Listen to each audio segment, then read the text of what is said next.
We want to bring in our panel today, attorney and GOP strategist Ken Vecchio and Richard Roth, founder of the Roth Law Firm. Ken, let's start with you here.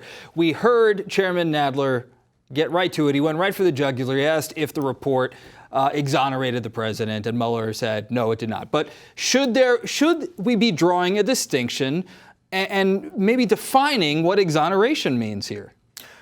I'll draw a zero. Okay. You know what a zero is other than the squad? A zero symbolizes nothing. We learned nothing new today, and the Democrat zealots who are on their illicit witch hunt to have President Trump impeached or prosecuted gain nothing in their illicit witch hunt.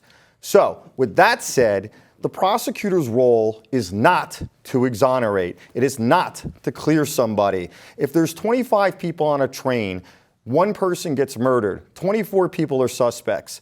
All of them have motives. The prosecutor looks at them all, and for whatever reasons, there's not enough evidence to prosecute any of them. The prosecutor cannot exonerate any of them either. The prosecutor cannot clear them. The prosecutor chooses to prosecute or not to prosecute. We gained nothing new here than before Bob Barr's summary of Mueller's report. Why? Two responses. A, there was no obstruction of justice. There was insufficient evidence to prosecute a case for obstruction of justice. B, there was insufficient evidence to tie any Trump campaigners, including Trump himself, with the Russians in interfering with the election in 2016. So nothing new was gained here, except we learned that Mueller admitted that Trump could fire the FBI director, the attorney general, at will for any reason. Wow.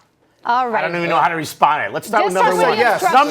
Number one, the White House sent Mueller a letter in advance saying, don't you dare talk about anything involving the Department of Justice. Stay within the lines. So Mueller had clear direction from his superiors, which is fine, that he couldn't give you any more information. That's number one. Number two is that when you're on that train and 24 people could be suspects for murder, but one of them is the President of the United States, you heard Mueller, you cannot indict a sitting president. So if Mueller believed that Trump pulled the trigger he couldn't put in his report, you should indict him. And your analogy is just way off. This guy is a sitting president. And what Mueller said is that because his conduct was so atrocious and he did obstruct, he believed he may have obstructed justice, he can be indicted, but that was not my purpose and now is not the time.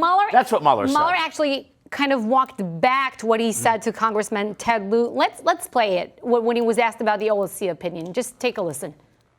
Now, before we go to questions, I want to add one correction to my testimony this morning. I want to go back to one thing that was said this morning by Mr. Lieu, who said, and I quote, "You didn't charge the president because of the OLC opinion." That is not the correct way to say it. As we say in the report, and as I said at the opening, we did not reach a determination as to whether the president committed a crime. And with that, Mr. Chairman, I'm ready to answer questions.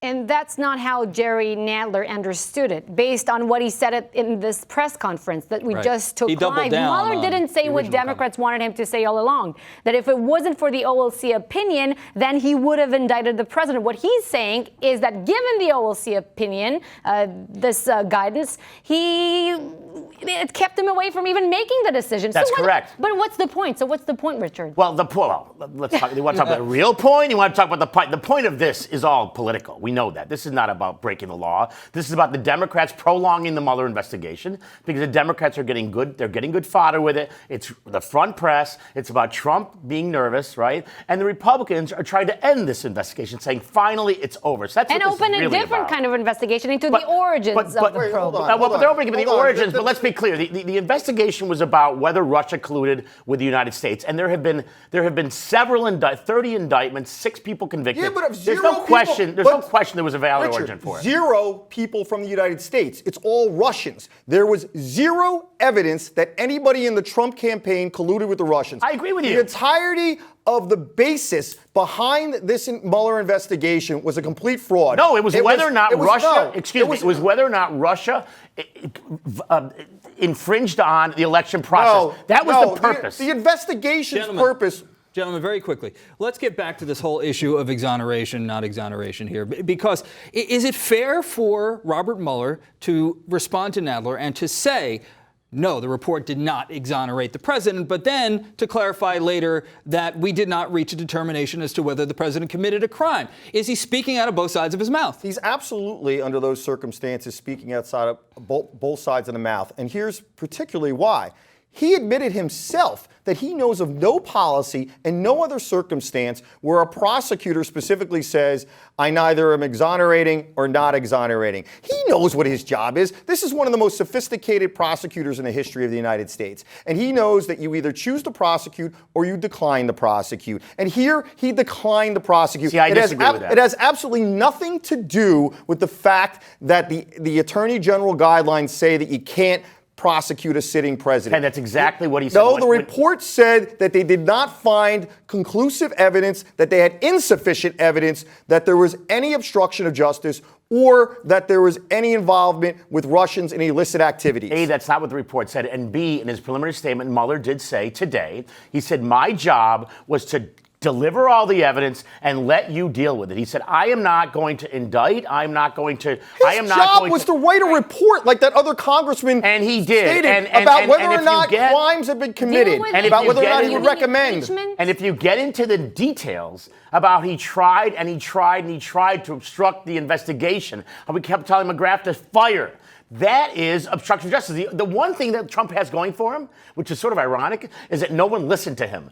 Mueller didn't listen to him. Comey didn't listen to him. His own attorney general didn't listen. Had they listened to him, then he very well would have obstructed justice. So he's actually benefited by nothing that he obstructed. Can I make a really important point? Very quickly, we want to know, now that this is all transpired, now that Robert Mueller, after 22 months of the investigation and another, 100 days since he delivered the report, what next? Where do we go here? So that goes right to the point that I want to make. I'm glad you asked that, because look what this has transpired into.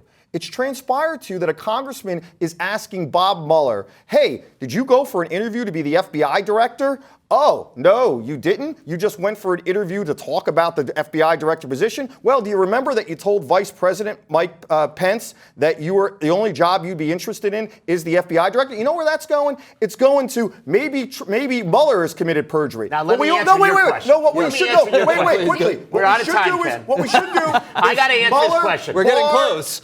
The answer to the question. Clinton, we should leave them all alone. Let them all walk into the sunset. No, the answer to the question is that this will fizzle out. The Republicans want it to fizzle out tomorrow. The Democrats want to keep it going. Because at the end of the day, if you're not indicting the president, then over the next few months, Congress will keep it sizzling because it's a good political issue, and Trump is very annoyed by it. And the Republicans will try to keep saying, no obstruction, no collusion, witch hunt. That's what's going to happen. So it's going to fizzle out. The Democrats want to keep it sizzling, and the Republicans want it to end the weekend. Wrap it up there, guys. Now look what happened. You made Eric break his pen during the debate. He broke his pen. Better his pen than his arm.